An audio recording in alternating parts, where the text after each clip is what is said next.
Është një kënaqësi shumë e veçantë sot, një nga sheshet më të bukura të qytetit të Vlorës, që ka dhe gjallërinë.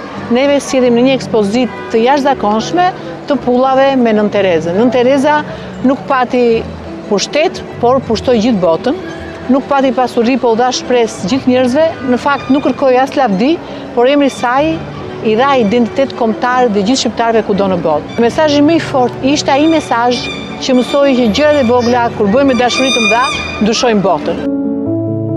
Është e jashtëzakonshme që në qytetin e Vlorës për herë të parë të na vinë këto vlera kaq të mëdha kulturore. Dhurata e saj është një shenjë dashuri, edhe shërbim, edhe bashkëpunim me njëri tjetrin. Jam shumë i lumtur që jam qytetar i Vlorës dhe jam shumë krenar që shoh Nën Terezën. Nën Tereza përbën një figurë të përmasave të mëdha botërore, përbën një specifik të veçantë në filatelinë botërore.